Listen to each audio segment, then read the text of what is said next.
Queridos amigos, bienvenidos a este coloquio del Inter-American Institute for Democracy con don Jorge Ortiz, que es un afamado periodista ecuatoriano. Como ustedes conocen, él es licenciado en leyes y está activo en los medios de comunicación del Ecuador desde el año 1972.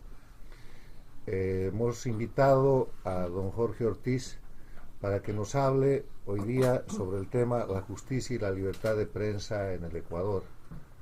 Si hay alguien que desde el punto de vista de la prensa y desde el punto de vista de lo que es el proceso político que hoy día vive el Ecuador puede hablarnos de este tema, creemos que es Jorge Ortiz. Quiero recordarles que los coloquios del instituto son eventos en los cuales un experto nos habla de un tema específico, como en este caso el doctor Ortiz, y después los asistentes, los invitados, debatimos con la única regla del respeto recíproco y la libertad absoluta para el debate. Sean ustedes bienvenidos y quiero decirle a don Jorge, a nombre del instituto, gracias por atender nuestra invitación y use usted esta tribuna pues para mostrar la situación del Ecuador y sin duda para continuar con esa defensa tan valiente que lo caracteriza y que ha motivado nuestra invitación en pro de la libertad, la democracia y la institucionalidad de su país, que son los temas de principio que nuestra institución defiende. Bienvenido, Jorge. Muchas gracias, doctor Sánchez, y señores, buenos días. Muchas gracias primero que nada por esta invitación. No lo esperaba, no había tenido nunca un contacto con el instituto, desafortunadamente, y para mí ha sido muy grato saber que hay una organización como esta, de la cual ya había oído, por supuesto, que está trabajando por rescatar en los países amenazados de nuestra América los valores de la libertad, sobre todo, que yo creo que es el valor fundamental del ser humano, sin la cual no se puede vivir. Voy a hablar muy informalmente, espero que ustedes, del momento que lo consideren oportuno, me interrumpan, me corrijan, me aclaren lo que haga falta, por favor.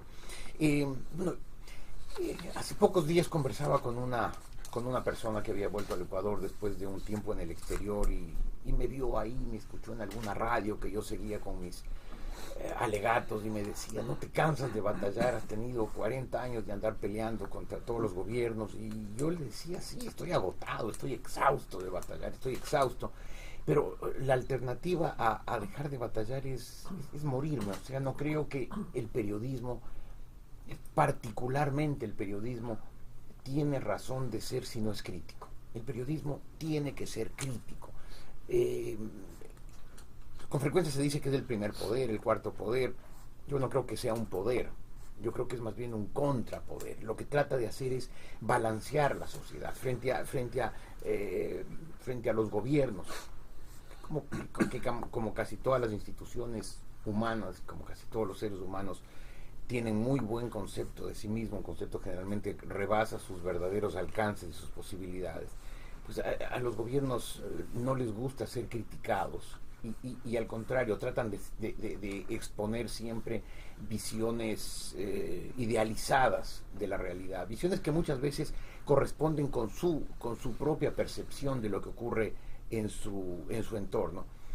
Y el papel de la prensa es mostrar la otra cara de eso, decirle a su respectivo país qué hay detrás de esas maravillosas cadenas, de esa información oficial, de esos boletines, de esas presentaciones, que obviamente dan imágenes de sociedades tranquilas, progresando, trabajando, donde hay confianza, donde hay seguridad, donde hay estabilidad, donde hay paz, donde rige el Estado de Derecho, sea o no sea verdad.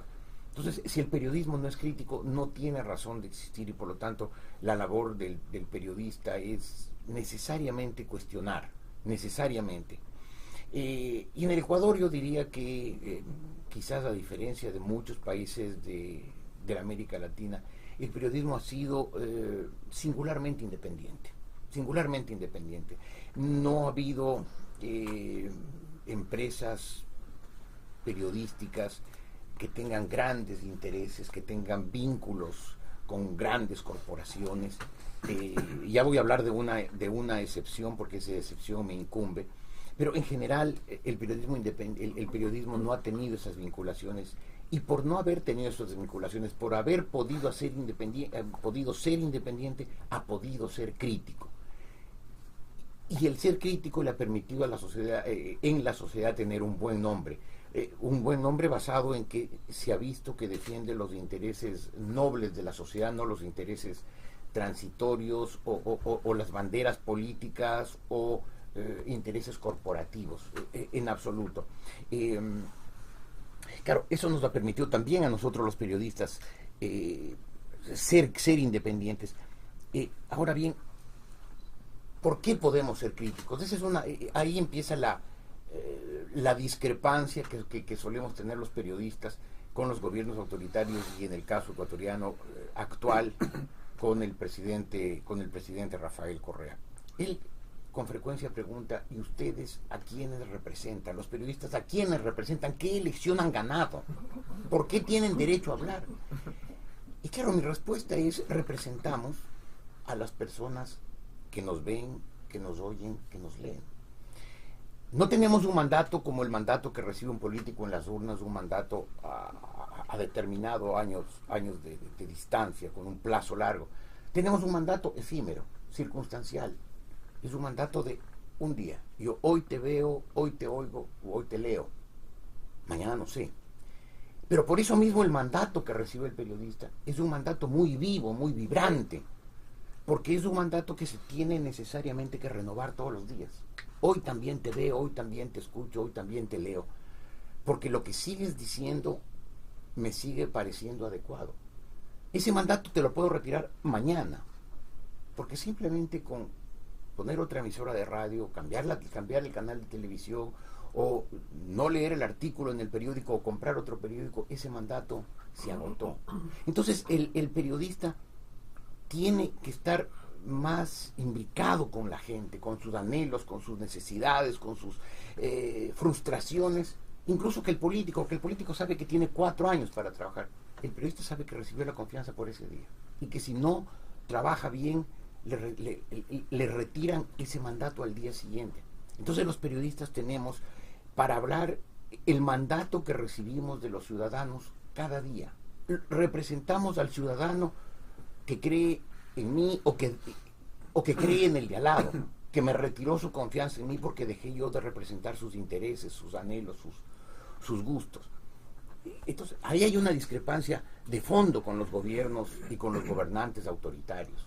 Creen que solamente ellos tienen derecho a opinar porque ellos recibieron el mandato en las urnas, pero el mandato en las urnas no es en democracia el único mandato. Hay otras formas de mandato, hay otras, y los periodistas tenemos sin duda uno. Permítame que vea mis notas así de rato en rato, porque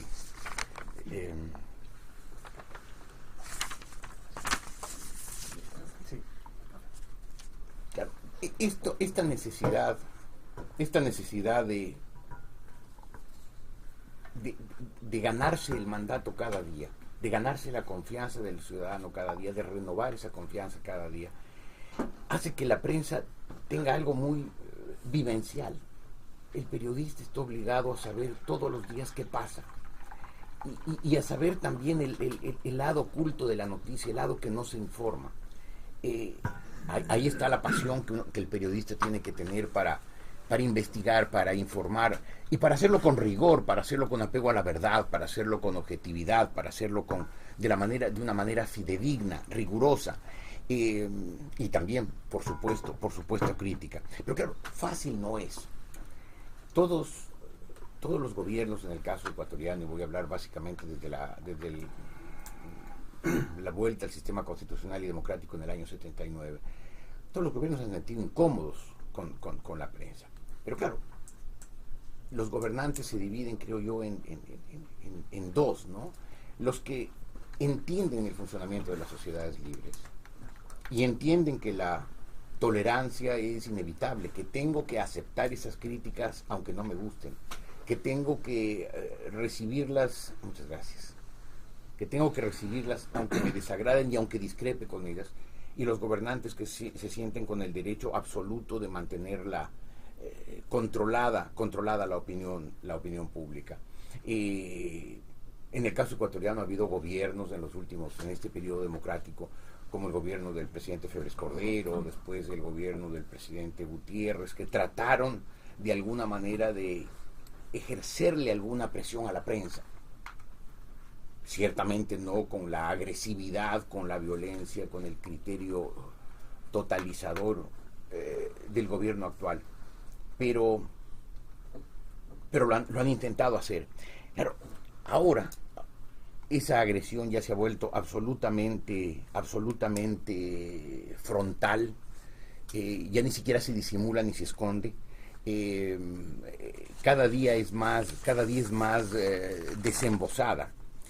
Y es entendible que así sea en el caso actual, en el caso ecuatoriano actual, porque el gobierno ecuatoriano, pues el presidente Correa, cree en el poder absoluto. Más de una vez él se ha declarado jefe del Estado, entendiendo que ser jefe del Estado significa ser jefe de todas las funciones del Estado, lo cual es desconocer las esencias mismas de este sistema que fue inventado en el siglo XVII y XVIII, primero por tratadistas franceses y británicos, y después aquí en los Estados Unidos por los tres autores de los papeles del Federalista. Desconocer la esencia misma de este sistema absoluto, como ustedes saben, proviene etimológicamente de absuelto, y significa, pues lo entienden como absuelto de toda limitación legal o real. Y entonces en ese convencimiento de que están absueltos de toda limitación legal o real, se sienten en el derecho de hacer lo que sea necesario, lo que las circunstancias exigen, para tener ese poder absuelto, ese poder absoluto, ese poder sin límites. Claro, este poder absoluto, este poder absuelto de todo límite legal o real, pues proviene de los tiempos de las monarquías absolutas, en que los gobernantes creían o decían gobernar en nombre de un mandato divino, el mandato divino de los reyes. El problema es que ahora se quiere hacer lo mismo en un sistema al menos formalmente democrático, y entonces se atenta contra formas básicas de convivencia de la gente. Ustedes que viven en los Estados Unidos o que están transitoriamente en este país, saben que ni en la Declaración de la Independencia de 1776, ni en la Constitución de 1789 aparece ni una sola vez la palabra democracia, ni una sola vez, ni en la Declaración de Independencia ni en la Constitución de los Estados Unidos, porque quienes crearon este país se dieron cuenta que más importante aún que la democracia es la libertad, y que había que, primero que nada, garantizar la libertad de los ciudadanos de este país que estaban naciendo.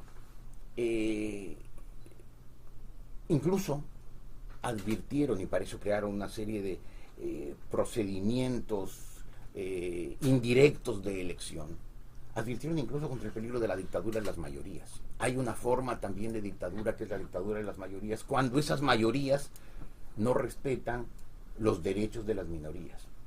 Ese es el caso que estamos viendo en los países que padecen este socialismo del siglo XXI. Los derechos de las minorías no existen, no se respetan, no se mencionan siquiera. A nombre de las mayorías se atentan contra una serie de principios. Y no es que la democracia y la libertad sean incompatibles en ningún caso, pero en una situación extrema de elegir entre libertad y democracia, creo que la precedencia la tiene la libertad. Y no se puede, a nombre de la democracia, aplicarle restricciones, cortapisas, frenos a la libertad. Lamentablemente eso está ocurriendo singularmente en el Ecuador. Así muy rápidamente voy a tratar de describirles cómo empezó este proceso. El presidente Correa, y ustedes todo esto seguramente que les cuento ya lo conocen bien, quizás unos pocos detalles pues, podrán haber pasado inadvertidos. Cuando llegó al poder ya había advertido de su intolerancia hacia la crítica y su repelencia hacia la prensa. Yo creo que fue el primer periodista directamente insultado por él, y él lo hizo antes de ganar la elección, cuando todavía era candidato, que un día un colega mío del canal en el que yo trabajaba, Teleamazonas, le hizo alguna pregunta que le incomodó. A él le incomodaba todo lo que no sea alabarle. Y sí, y entonces le dijo, eso no es así, no sé qué, eso es un adefesio. Eso le debe haber dicho Jorge Ortiz. No le haga caso, Ortiz. Él es un ignorante, él es un mediocre, él no sabe nada de nada. Aunque bueno, sí debe saber de maquillaje, esas cosas que se ponen ustedes, los de la televisión, cuando salen, ¿no? Que era una agresión absolutamente. Yo ni siquiera le estaba haciendo la pregunta, ni él tenía absolutamente ni la más mínima constancia de que fuera yo quien le hubiera transmitido esa pregunta. Pero claro, ahí ya demostraba la intolerancia el señor, la intolerancia que hizo que unos pocos periodistas desde la campaña electoral tuviéramos cierta resistencia hacia él. Después de eso, ya una vez elegido, empezó una campaña sistemática. Les contaba este episodio de antes de ser elegido, cuando todavía era candidato, para decirles que no es como él y su gente con frecuencia dicen, que ya en el ejercicio del poder vieron que un gobierno democrático salido del voto popular, del respaldo mayoritario, de los caudales callejeros, ya en el poder se dio cuenta que este poder fáctico era un poder perverso, destructivo, un poder que representaba intereses ocultos, intereses torcidos, y que trabajaba con afanes desestabilizadores. Sino que ya antes de ser presidente, él ya tenía una visión contraria a la prensa independiente, porque en su plan, que responde a un modelo que todos ustedes lo conocen y lo vivimos y lo sufrimos todos los días. En ese modelo el periodismo independiente molesta, porque por eso que decía eso del absolutismo, eso del absuelto de todo límite, de toda limitación legal o real. Y el poder ciertamente, la prensa es ciertamente ese antipoder que más molesta a estos gobernantes autoritarios. Y entonces apenas empezó a asumir el poder, empezó una campaña muy sistemática, primero de asumir todo el poder real. Empezó destituyendo al Congreso con un golpe de mano en las Cortes Constitucionales, en el Tribunal Supremo Electoral, que se llamaba por entonces, destituyendo 57 diputados en algo que en una democracia verdaderamente en función, pues sería inaudito, sería intolerable. Pues ocurrió con uno de los pretextos de los más absurdos. Después de eso se convocó a una asamblea constituyente. En esa asamblea constituyente se pusieron ya serias limitaciones a la libertad de expresión, a la libertad de prensa, al derecho a la crítica, a la disensión, a la reunión, a la opinión. Concretamente, y por eso yo les decía que los medios han sido en general independientes de poderes económicos, con una excepción que fue el canal en el que yo trabajé del año 2001 al año 2010, el canal Teleamazonas. Teleamazonas era un canal independiente, una cadena nacional grande con sede en Quito, que con sus anteriores propietarios quebró por simplemente manejos equivocados, deficientes. Y una vez quebrado, el dueño, el mayor accionista de ese canal fue al banco donde había consolidado sus créditos, al Banco del Pichinche, y les dijo: les entrego las llaves y liquiden esto, y después pues hacemos un neteo, vemos si ustedes me deben o yo les debo, y saldamos cuentas. La gente del banco se dio cuenta que lo que había que hacer era invertir más, levantar ese canal, porque así como estaba en ruinas era imposible de ser vendido, de manera que el banco recuperara todo lo que había prestado a este señor. Y entonces decidió invertirlo, y ese canal empezó a funcionar y volvió a ser en un momento el primero del Ecuador. Yo empecé a trabajar entonces con este canal después de haber trabajado en otros, y nunca en 9 años y medio que trabajé, nunca recibí una orden que tenga que ver con temas políticos. Nunca me dijeron esto sí, de esto hay que hablar, de esto no hay que hablar, esto hay que defender, esto hay que atacar, esto hay que promover. Nunca jamás. Tampoco me ocurrió en mis trabajos anteriores. Y cuando hubo discrepancias, yo salí de 2 medios grandes del Ecuador por discrepancias basadas en temas políticos. Yo he perdido ahora con 3 trabajos, 3 ocasiones me he quedado, así como ahora en el desempleo, porque cuando se llega a una situación límite, pues no hay más remedio que salir. Yo creo que todos los periodistas finalmente terminamos trabajando en el medio, y lo hacemos tarde o temprano, en el medio con el cual de alguna manera, o en uno de los medios con el cual de alguna manera nos identificamos, nos sentimos cómodos, cuya opinión compartimos. Sería imposible que yo trabajara en un medio cuyas opiniones me parecieran intolerables, y a ese medio le parecería absurdo que yo trabajara ahí. Entonces, en ese sentido, pues un medio de comunicación lo que hace es decir al periodista, dale, opina. Saben que hay una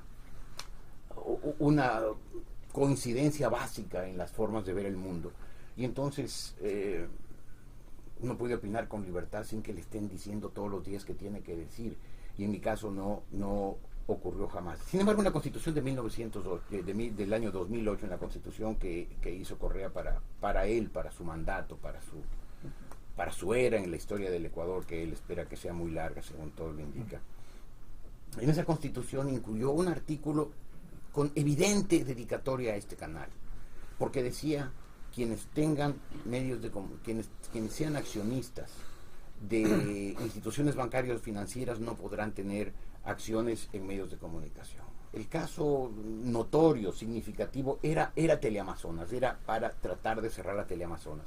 Se le dio un plazo de 2 años, en cuyo transcurso los dueños del canal trataron una serie de veces de empezar a hacer las gestiones para venderlo, pero se encontraron una y otra vez con resistencias por parte del gobierno que ponían obstáculos, que ponían dificultades, y que finalmente terminaron enviando subterráneamente el mensaje: mientras esté Ortiz ahí no van a poder venderlo.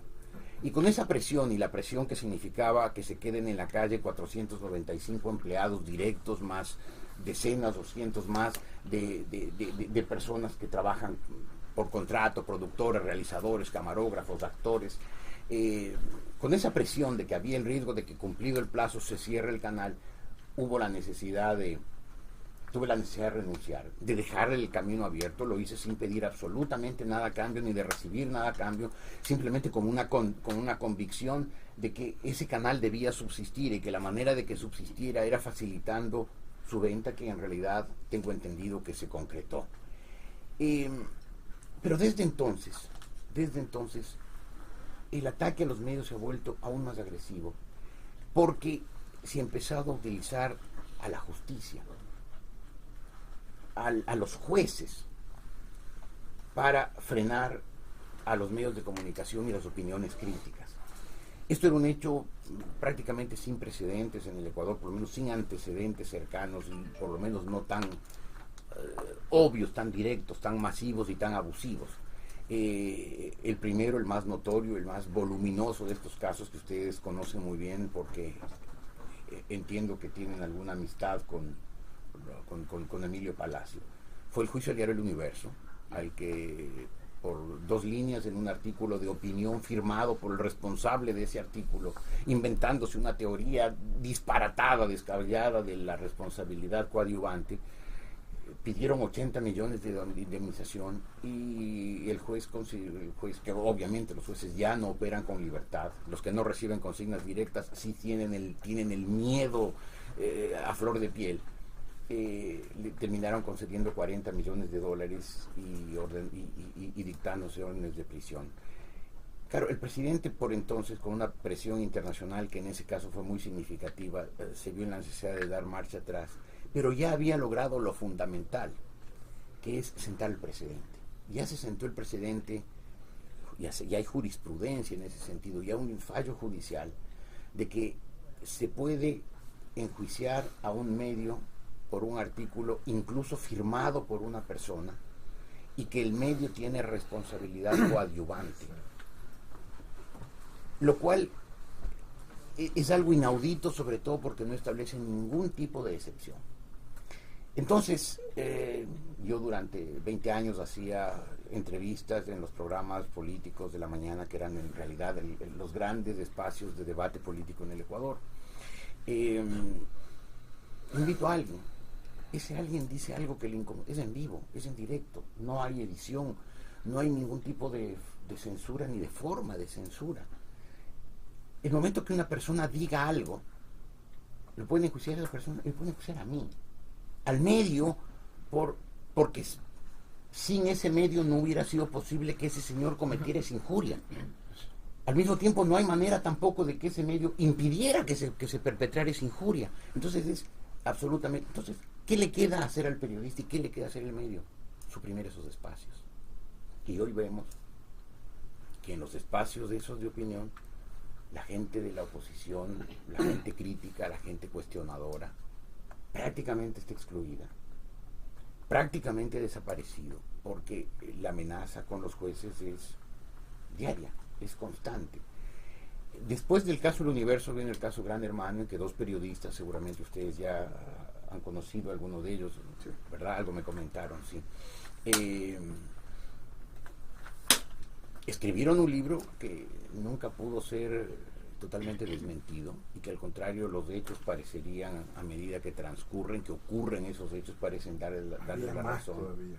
Y parece que había más incluso, exacto. Se volvió a sentar otro precedente, el precedente de que nuevamente se puede condenar por injurias y se puede aplicar esto de la responsabilidad coadyuvante. La realidad con esto, y no solamente para los periodistas, pero sobre todo para los periodistas, es que en el Ecuador no nos sentimos protegidos, amparados por el sistema judicial. No nos sentimos amparados y protegidos por los jueces, sino amenazados por ellos. Porque los jueces evidentemente cumplen consignas. El presidente Correa siente que parte de ese mandato que recibió en la Constitución del año 2008, que recibió en la consulta popular de mayo de 2011 y que recibió en su reelección de febrero de este año. Como parte de ese mandato, él siente que puede hacer y debe aplicar una serie de procedimientos para eliminar lo que él describe como la prensa corrupta, defensora de intereses torcidos, malvados y ajenos a las necesidades reales del país. El primer paso es contraer todo lo posible el sector informativo privado. La prensa independiente, la prensa privada tiene que ser constreñida, reducida a su mínima expresión. Ya un par de veces ha dicho que él considera que la información debe ser, como la justicia, un tema de administración del Estado. Así como no hay jueces privados que surgen de ningún tipo de instituciones. Igualmente la información debería ser una atribución exclusiva del Estado, un servicio que dé el Estado a los ciudadanos. Y sin duda ese es su objetivo y seguramente a largo plazo tratará de aplicarlo. Y el segundo instrumento, aparte de esta reducción de los espacios independientes de información y de opinión, el segundo tiene la ley de comunicación que, según ha anunciado la gente del gobierno, está por salir, lo hará en las próximas 6 semanas como mucho. Esta ley de comunicación tiene algo que es intrínsecamente malvado e intrínsecamente peligroso. Yo creo, y esa fue mi posición aún contra mucha de la gente de la oposición y mucha gente con la que diariamente cuestiona la forma de proceder del gobierno, que defendió la necesidad de una ley de educación. Yo desde el primer día dije, creo que la ley de comunicación tiene un destino único, que es el tacho de la basura. Allá hay que ponerla porque una ley de comunicación es indispensablemente, por definición, amordazante. No hay sentido que haya una ley de comunicación que no sea para amordazar. Porque si es para evitar injurias, excesos, atropellos, existen leyes civiles y penales vigentes que se pueden aplicar cualquier día, en cualquier circunstancia, a cualquier periodista sin que tenga absolutamente, gracias doctor, sin que tenga absolutamente ninguna protección por su condición de periodista. Eso no lo exime de nada. Pero esta ley tiene una cosa aparte, en sí misma tiene una cosa terrible, y es que tiene demasiados ámbitos grises, demasiada discrecionalidad. Entonces la ley o los proyectos de leyes que están circulando y que seguramente en este texto se aprobarán, dicen por ejemplo que no podrá publicarse noticias que, digamos, la más obvia de todas en apariencia, que alteren la verdad. El problema es, ¿quién decide qué es verdad y qué no es? Esto lo decide un consejo de comunicación en que la representación del gobierno no es que va a ser mayoritaria, va a ser única. El gobierno va a controlar a todos y cada uno de los medios, de los integrantes de este consejo. Entonces, ese consejo decidirá. Y hay otros temas aún peores, que atente contra el buen nombre del país. Lo cual significa, por ejemplo, que ni siquiera a lo mejor se pueda publicar una estadística oficial nacida del Banco Central. Porque si mañana el Banco Central publica en esos boletines que no circulan pues como hojas volantes, pero que están por ahí, cifras oficiales del Banco Central diciendo, por ejemplo, que el Ecuador el año pasado tuvo una cifra de inversión bajísima, muy inferior, la 10ª parte, la 20ª parte que Colombia, que el Perú, que Chile, que el Uruguay, el gobierno podrá decir, aunque sea una información oficial, la publicación de esa nota atenta contra el buen nombre del país y lo afecta porque desalienta la inversión, crea un ambiente de desconfianza para los negocios. Y entonces ese consejo, con esa capacidad de discrecionalidad, podrá pues aplicar sanciones cuando quiera, como quiera, contra quien quiera. Eso no ocurrirá. Y no ocurrirá por el motivo más penoso imaginable. No ocurrirá simplemente porque para entonces todos los periodistas del Ecuador estarán callados, por decisión propia, en defensa propia. Alineados. Este momento ya hay gente de los medios, sus dueños, sus responsables, sus accionistas, sus autoridades, que dicen el primer objetivo es sobrevivir. No hay mal que dure 100 años, las dictaduras todas terminan cayendo, no es época de dictaduras, el mundo actual es una época de democracia, y democracia, entre otras cosas, significa alternabilidad en el ejercicio del poder. Lo que hay que hacer es sobrevivir hasta que esto pase, para recuperar después las formas de expresión de la prensa independiente.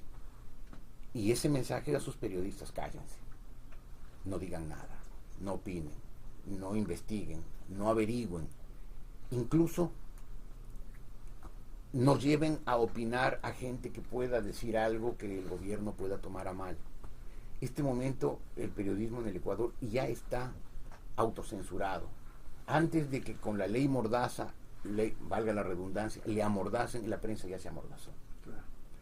Quedan unas pocas voces libres, unas pocas voces independientes que con mucho coraje, con mucho valor, con mucha convicción de sus deberes, de sus obligaciones, de sus derechos como ciudadano y como periodista, han tratado de seguir hablando, lo hacen, denuncian, defienden, informan, pero hacerlo primero es cada día más peligroso. El presidente Correa, en esas horrorosas intervenciones que tiene los sábados, en que descarga todo el odio que este hombre lleva en su alma, pues se ha dedicado a poner grandes pantallas como a las personas más buscadas, los delincuentes más perseguidos. Saca con frecuencia las fotos de los periodistas. Hemos salido ahí pues varios periodistas presentados como enemigos de la sociedad, como defensores de intereses torcidos. Y toda esta acusación, prensa corrupta, periodistas corruptos, debería, en 6 años y más que tienen el poder, debería haberse concretado ya en algún juicio por calumnias o por casos directos de corrupción. El Universo no es un caso de corrupción, el Gran Hermano no es un caso de corrupción, pero si tan corrompida es la prensa, ¿por qué no la enjuicia? ¿Por qué no hay un juicio directo? Simplemente porque esto es simplemente un resultado de una propaganda asfixiante, agobiante, que ha taladrado el intelecto, especialmente de las mentes más vulnerables, que han caído en el juego, que han caído en esta fervor de la propaganda. Y así con la prensa amordazada, pues el Ecuador va a empezar en mayo próximo el tercer periodo presidencial del presidente Correa. No cabe duda que en los próximos meses será reformada la Constitución para introducir la reelección indefinida. Se harán una serie de cambios más para prolongar el poder, porque el modelo tiene pautas muy claras. Y el primer mandamiento de este modelo es: cuando tomes el poder, no lo vuelvas a soltar. Y así vimos que un candidato moribundo, prácticamente con un pie y medio en la tumba, fue candidato. Y hay otro país en América Central donde el presidente es un hombre muy disminuido por sus vicios, amoral, y que se sabe que no gobierna él sino su cónyuge, y sin embargo cuando llega el poder, llegan las elecciones, vuelve a ser candidato, porque el modelo es ese. En el caso ecuatoriano, pues más aún tenemos un hombre sano, fuerte, vigoroso, con una codicia inmensa de poder, insaciable. Inaudito pensar que no volverá a ser candidato, con lo cual el modelo se profundizará. Para entonces la prensa independiente ya habrá desaparecido. Silenciar a la prensa no significa callar a unos pocos periodistas, sino significa callar a la sociedad. Cada vez más sectores de oposición, críticos, industriales, empresarios, organizaciones sociales, en el caso ecuatoriano, organizaciones indígenas, gremios, sindicatos, habrán perdido vías de expresión. Solo habrán quedado los medios a través de los cuales se puedan cantar alabanzas al gobierno, a su modelo y a su líder infalible y perpetuo. Entonces, termino diciéndoles lo que empecé diciéndoles, ¿no? Cuando me preguntan: ¿no estás exhausto de tener 40 años de esa actitud crítica? Sí, estoy exhausto, pero no me queda más remedio que seguir.